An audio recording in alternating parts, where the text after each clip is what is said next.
ازيكم يا حبايبي، عاملين ايه؟ يا رب تكونوا بخير. اهلا بيكم في قناة مطبخ وافكار سونا. معلش سامحوني بس في الصوت لاني تعبانة شوية. في فيديو النهاردة هنعمل مع بعض او هنخزن مع بعض البصل. هنخزنه بطريقة حلوة جدا جدا، هتفضل معاكي بالشهور في الفريزر. ممكن كمان تقعد معاكي سنة بالامانة، يعني هيقعد معاكي فترة طويلة جدا. انت ممكن تخزني بقى على حسب ما انت حابة، شهر شهرين، الكمية اللي متوفرة عندك وحابة تشيليها. هتوفر عليكي في الوقت والمجهود، وخاصة لو انت موظفة وخلاص الدراسة داخلة علينا وبنبقى مش فاضيين. فيلا بينا كده نشوف هنعمل العظمة دي مع بعض ازاي، واحدة واحدة. يلا بينا. معايا هنا كمية من البصل زي ما انتوا شايفين بالشكل ده. انا معايا بصل ابيض، طبعا انت بصل ابيض بصل احمر المتوفر عندك واللي حابة تعمليه بنفس الطريقة هتعمليه. خلاص. هنا كمية البصل معايا. اول حاجة هبتدي اعملها فيها ان انا هبتدي اقشرها. اقشرها بقى كل الكمية زي ما انتوا بتقشروا، بس هشيل المنطقة اللي من فوق والمنطقة اللي من تحت. وبعد كده هنشيل المنطقة القشر الخارجية. لو هي ناشفة شوية شيلي طبقتين، لكن لو البصلة حلوة وطرية هتشيل الطبقة الخارجية فقط. تمام. اقشر كل الكمية بالشكل ده وهغسلهم كويس، وبعد كده هنشوف نعمل مع بعض. طبعا انا عندي كمية حلوة هي من البصل، وطبعا ده يعتبر كنز في الوقت اللي احنا فيه، لان البصل غالي جدا. فخسارة كمية زي دي يبوظ منها بصلاية. فانا هخزنها معاكم. بعد ما خلصناهم وقشرناهم وغسلناهم بالشكل ده كبير على صغير، يعني كله كده مع بعض. وكمان قطعت البصل الكبير، ده الوسط والصغير. الكبير بقى انا قطعته كده اهو اي تقطيع، لان انا هفرمه في الكبة ناعم. طبعا عندك كبة تمام، عندك ما عندكيش كبة هتفرميهم بالمبشرة او تقطعيهم قطع صغيرة خالص بالسكينة، يعني اللي يريح. انا قطعتهم كده بالشكل ده اهو لان انا هفرمهم في الكبة، فقطعتهم اي تقطيع. ده اللي انا هفرمه ناعم، ده اللي هو هخزنه لكل انواع الخضار. اي خضار انت حابة تعمليه طبعا بنحتاج فيه البصل ناعم. فانا اكبر كمية خزنتها اللي هو البصل الناعم ده.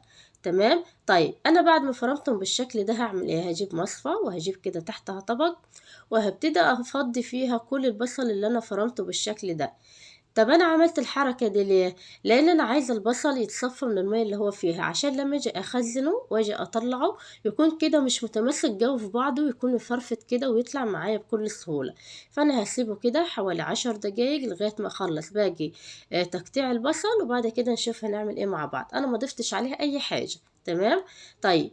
دي كان اول خطوة. تاني خطوة في التقطيع ان انا هبتدي اقطع البصل كده جوليان او شرايح رفيعة او جوانح، يعني اللي هو البصل اللي انا بحتاجه مثلا في الشاورما، في الكشري، في اي حاجة انا محتاجة فيها بصل مقطع رفيع كده وطويل.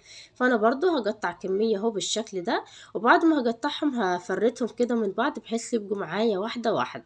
هتعملي برضو بقى الكمية اللي انت عايزاها على حسب استعمالك. هتعملي حابة تعملي اللي يكفيكي في شهر هتعملي، حابة تعملي اللي يكفيكي شهرين، اللي يكفيكي نص سنة، فبراحتك. وكمان لو حابة تعملي كل الكمية وهتفضل عندك فترة طويلة برضو براحتك.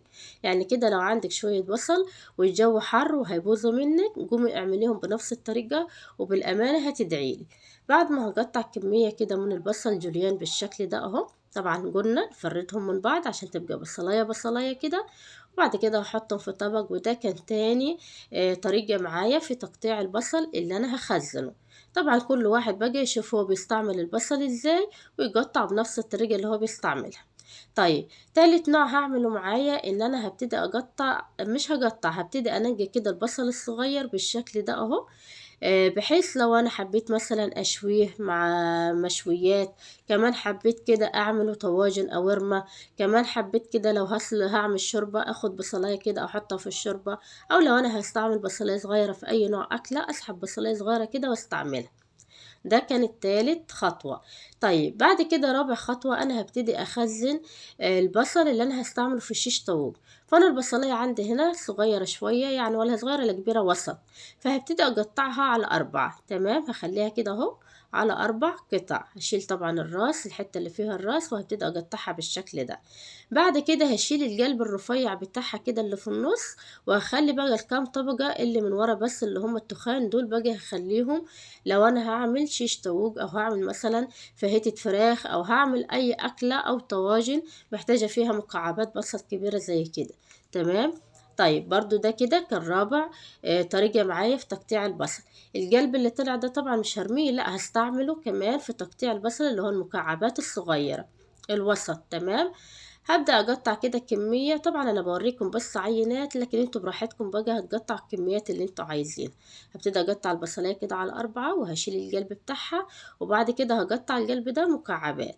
لو البصلاية عندك كبيرة برضه هتقطعيها على 4، وبعد كده هتشيلي القلب بتاعها، وبعد كده هتقطع الربع على 2. هتخلي كده البصلاية برضو معاكي في التقطيع بتاعها هتبقى كويسة وهتبقى حلوة خالص في الشيش طاووق. ادي اهو القلب اللي طلع معايا، انا بقطعه كده مكعبات كبيرة شوية لان انا عملت الناعم. هبتدي بعد كده اهو اعمل اللي هو الكبير شوية. هقطع بقى الكمية اللي انا عايزاها اهو بالمنظر اللي انتوا شايفينه ده. هنشيل القلب وهناخد الكام طبقة اللي من بره وهقسمها نصين بالشكل ده.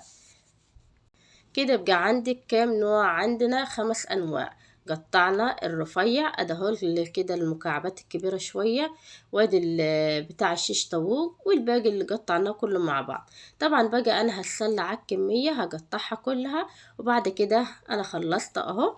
ادي اهو المكعبات اللي هي كبيرة شوية دي بنحتاجها بقى في خلطات المحاشي، في لو انت هتعمل اي صينية في الفرن يعني كده وحابة فيها بصل يكون مقطع كبير شوية. تمام. هنا ده اللي هو للكشري وللشاورما وللكبدة، يعني برضو اي اكلات انت محتاجة فيها البصل يكون كده شرايح طويلة، وممكن برضو في الطواجن يعني زي ما انتوا حابين. وادو كمان اهو اللي مقطعينه مكعبات كبيرة للشيش طاووق، شايفين بقى منظره عامل ازاي؟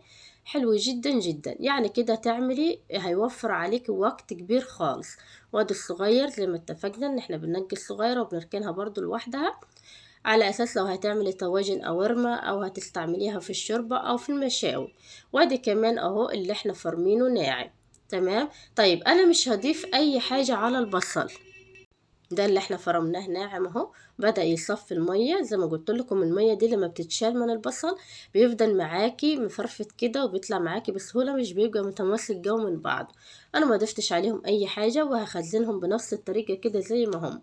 هتبتدي بقى تخزنيهم يا اما في اكياس اللي هي تخزين الاكل، او في علب، يعني اللي يريحك. طبعا العلب هتبقى احلى بكتير، بس هي العلب هتكون اغلى من الاكياس، الاكياس ارخص واوفر، فانا هنا خزنتهم في الاكياس. حابة بقى تحطي كل نوع في كيس لوحده وتستعملي منه بطلبك، تمام. حابة تحطي على قد الأكلة بتاعتك في كل كيس برضو تمام. المهم انك تفرغي منه الهواء وانت بتعبيه بالشكل ده، وتعبي بقى براحتك الكميات اللي انت عايزاها.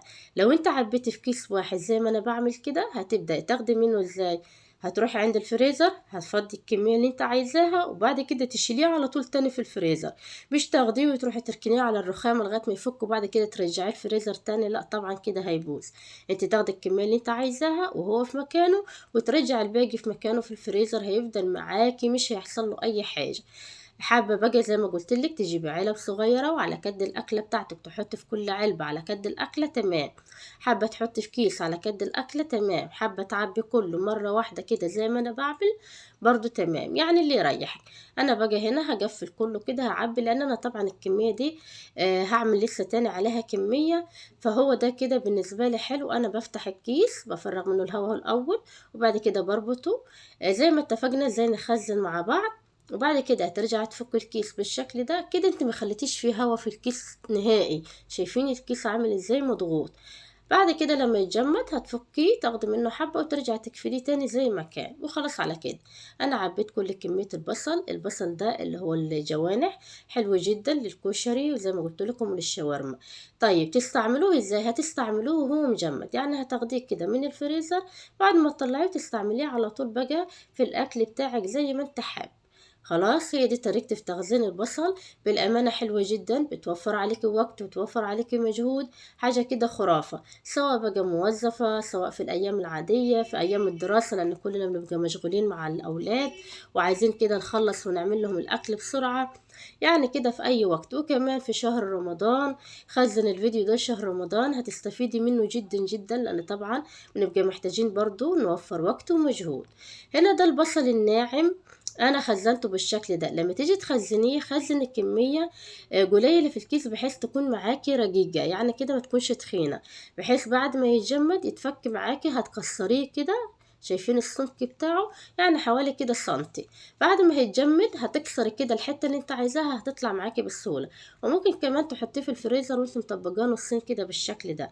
يعني ليكي الاختيارات وزي ما انت حابب، المهم ما تخليهوش سميك قوي. ممكن كمان تخزنيه في علبة زي ما انا هعمل كده. هتحطي الكمية كده في العلبة وتمليها، سواء بقى العلبة بتاعتك كبيرة أكبر من كده الحجم ده، حباها أصغر من كده على قد الأكلة فبراحتك. أنا هعبي العلبة بالشكل ده. أنا بس أوريكم طرق، وانتوا الطريقة اللي تريحكم واللي تحبوا تعملوها اعملوها. هنحط كده البصل بالشكل ده، وهتجيبوا بقى معلقة أو اسباتيولا. أنا حبيت أعمل في المعلقة بس ما نفعتش، فهجيب بقى الاسباتيولا وهبتدي كده أعمل فراغات كده مربعات، بحيث لما أجي أعمل الأكلة بتاعتي اخد مربع منهم بالمعلقة والباقي هيطلع معايا بكل سهولة. حتى لو ما عملتيش الحركة دي برضه هيطلع، لان هو مفيهوش مية، فهتلاقوه كده مش متماسك قوي، فهتلاقوه هيطلع معاكم بسهولة جدا. شايفين اهو بالشكل ده. هتخزن بقى الكمية اللي انت عايزاها، هنغطي العلبة بتاعتنا وبس كده. بالنسبة بقى لانك تشيليه ازاي في الفريزر، الفريزر بتاعك لو ادراج هتخصص درج واحد كده للبصل وتحط بقى بالراحة والكمية اللي انت عايزاها. هنا البصل شايفين انا بضغط عليه بالاسباتيولا عشان ينزل المية اللي فيه، وهكمل تكييس الباقي. نرجع للتخزين. لو الفريزر بتاعك اللي هو الأفقي اللي هو كله مع بعضه، هتجيبي علبة كبيرة وتحطي فيها كل كمية البصل في نفس العلبة، بحيث تبقي عارفة ان العلبة دي بتاعت البصل. هتفتحيها تاخدي منها اللي انت عايزاه وهترجعي تقفليها تاني، عشان ما يتبهدلش معاكي كده في وسط الفريزر وتبقي مش عارفة تطلعي منه. دي كانت طرق التخزين بتاعتي. شايفين هنا بعد ما بنفرغ الهواء الكيس ما بيبقاش فيه هواء خالص، وشايفين السمك بتاعه، يعني بالامانه كده خطيره. انا عملت الكميه دي معاكم. شوفوا انتوا بقى لو تعملوا كميه قليله تعملوا كميه كبيره، المتوفر عندكم بالامانه كده خطيره. جربوها وان شاء الله هتعجبكم، وكمان هتدعولي. ولو عجبكم الفيديو اكتبوا لي كومنت حلو كده زيكم، ولايك للفيديو عشان يوصل لاكبر عدد من الناس، لان ده بيرفع الفيديو بيخليه يوصل لاكتر متابعين. بعد ما خلصت كده، طبعا المية اللي انا طلعتها دي خسارة تترمي، ده كنز. البصل شايفين الكيلو بكام؟ يعني خسارة حباية منه تترمي. وكمان المية بتاعته. فانا هاخد المية كده برضو في كيس وهربطهم بالشكل ده، برضو هحذفهم على الفريزر. طب عايزاهم في ايه؟ عايزاهم في تتبيلة بانيه، في تتبيلة مشاوي، كبدة، لحمة، يعني كده مش هيترموا. في اي وقت عايزاهم هتطلعيهم وتستعمليهم على طول. طبعا لو انتي فارمة البصل الناعم بالمبشرة هيطلع معاكي كمية مية كتيرة، لكن احنا عشان فارمينه في الكبة فما طلعش معانا مية كتيرة. وبرضه لو انت عاملاه ناعم اكتر من كده برضه هيطلع معاكي كمية مية كبيرة. بس كده، ده كان فيديو النهاردة، ودي كانت خطواتي في تخزين البصل. بالأمانة جربوها وانتوا هتدعولي، لأنها هتوفر عليكم وقت ومجهود، وما تخافوش منه مش هيبوظ. بالعكس هيبقى حلو بنفس الطعامة وبنفس الريحة في الأكل، ومش بيعمل ريحة وحشة خالص في الفريزر ولا أي حاجة. اعملوها وانتم مطمنين. وبس كده، ده كان فيديو النهاردة. يا رب الفيديو يكون عجبكم، واستنوني في وصفات جديدة وأفكار جديدة مع مطبخ وأفكار صون. ويلا لو عندك شوية بصل قوم اعمليهم بنفس الطريقة، وإن شاء الله تدعيلي. أشوفكم على خير. باي باي.